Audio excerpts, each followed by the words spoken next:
Hi everyone and welcome back to my channel and another reading update. So yeah, welcome to my cozy corner.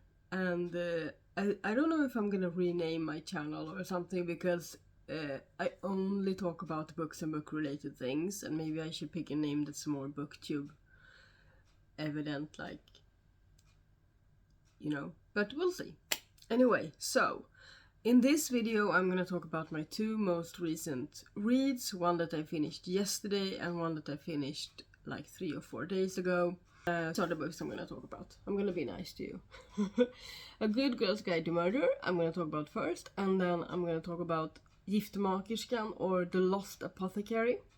So the first book I finished since last time we talked is A Good Girl's Guide to Murder by Holly Jackson. It's the first in the series with the same name. So what's this book about? This book is about a cold case. It's about a girl called Pip or Pippa. Her project is about this cold case with a girl named Andy Bell that was murdered some years ago, like 5 years ago in the story. So, or so they think. So it's a cold case because Andy disappeared and her boyfriend Salil Singh was not convicted because he unalived himself before he could be put to trial. So but that's what everyone thinks, that he killed her and then he committed suicide because of guilt or whatever, so they closed the case. But Pippa doesn't really believe that it was Sal. She knew him a tiny bit and he was always nice to her, and she just has this gut feeling, you know, that everything isn't as it seemed to be, so she dives deep into this case. And we follow her along that road and down the road of trying to figure out what really happened to Andy, what really happened to Sal. And she gets the help of Sal's brother, Ravi Singh, that helps her to connect all the dots and do all the work and that sort of thing. She's not supposed to have some help on this school project, but she's more interested in what really happened than doing everything by the book according to this project. So we follow her through ups and downs and so many suspects, and it's really, we follow her like a diary because it's multimedia, in the case that it's both it's the story of what's going on with her and with the people she meets and what she's doing and the clues that she follows. And then there are these production logs.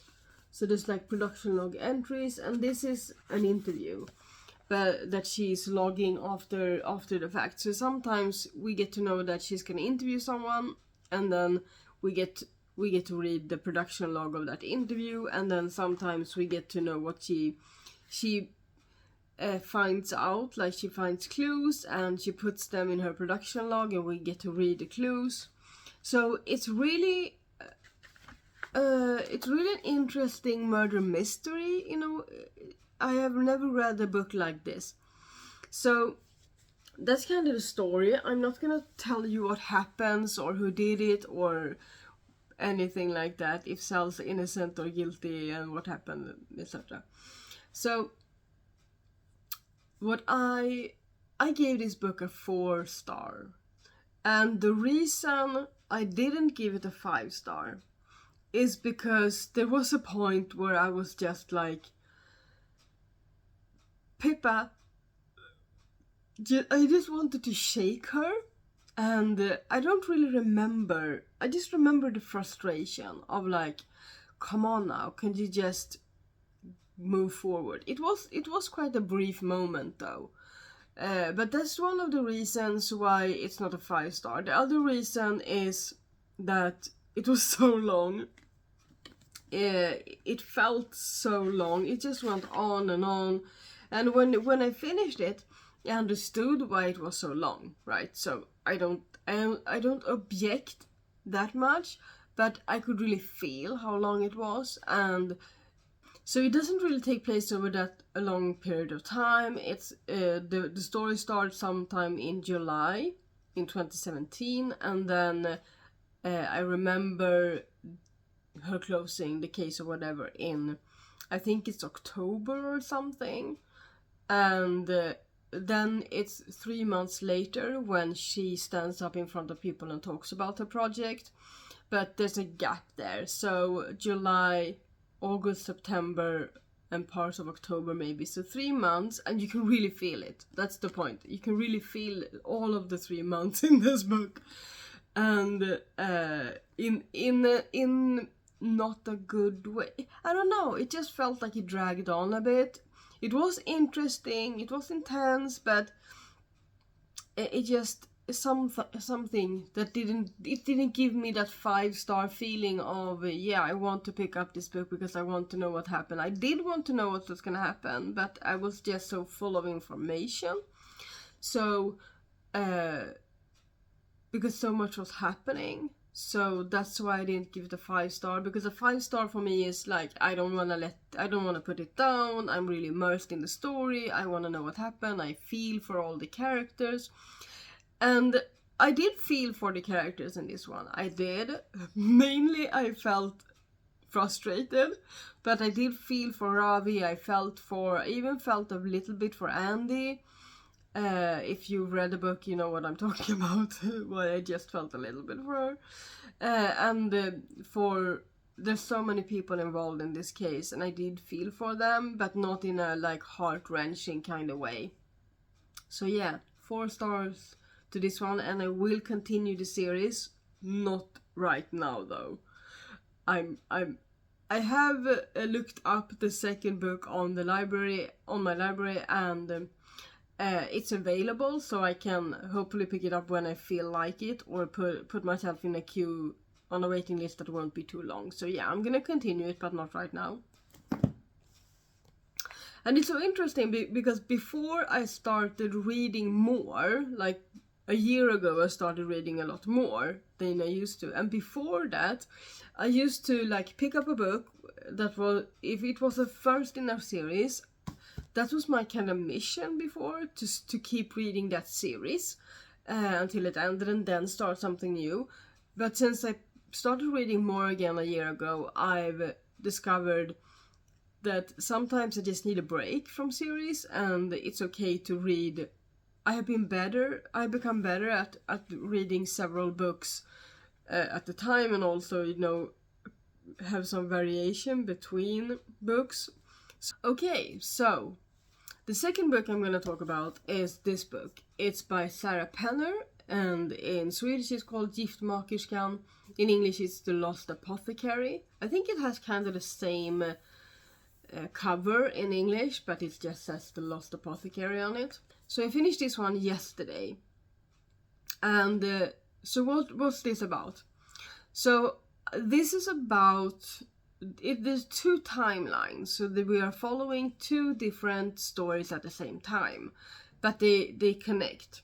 So first of all, we follow, I think in the beginning of the book, we start following Caroline in current day, and she has been through an ordeal with her husband.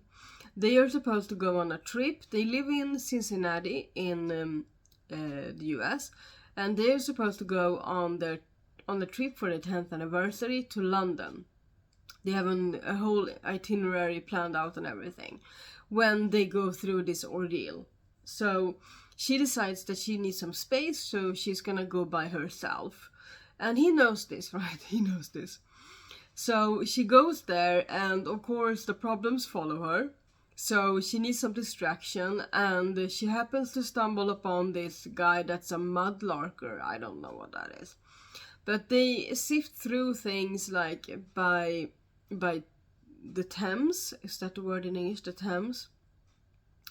the river that goes all the way through London, and they just searched for treasure. They searched for treasure, and she finds this bottle. I think it's a glass bottle, a blue glass bottle with this little bear engraved in it, and she becomes obsessed with finding out what this means.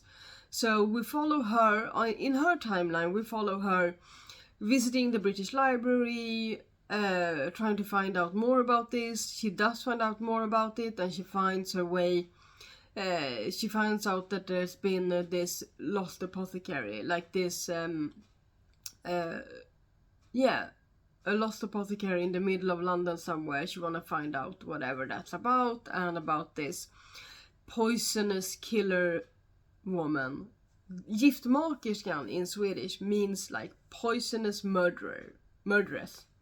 So it's she's trying to find out more about this woman that's supposed to have had this apothecary in the late 1700s, where she solely mixed poison for women to be able to kill their spouses, their husbands, their brothers, their fathers, and men that didn't treat them well. So that's the current timeline, and we also find out more about her relationship with her husband when he decides to come to London anyway, and that's the whole thing. And the other timeline we follow is 1791 with Nella. She is the one that runs this apothecary. So we follow her, and we follow her through a few cases where she mixed this poison and helped people kill their spouses or their family members. And we also follow Eliza, and Eliza is one of the girls that comes to get poison from Nella. Eliza is really interested in what Nella does, and Eliza also feels like she's haunted and she needs help with that, so she hopes that Nella is gonna help her with some concoction, some potion to help her not be haunted anymore. But it feels like it's a week in both timelines. So we follow these two timelines, and then how they interconnect at the end of the story. We find out what happened to Nella, what happened to Eliza, and how Caroline is going to resolve her life. So I would say this is a cute little book. It is to my liking in the sense that I do like dual timelines. I do like the historical aspect and the mystery in it.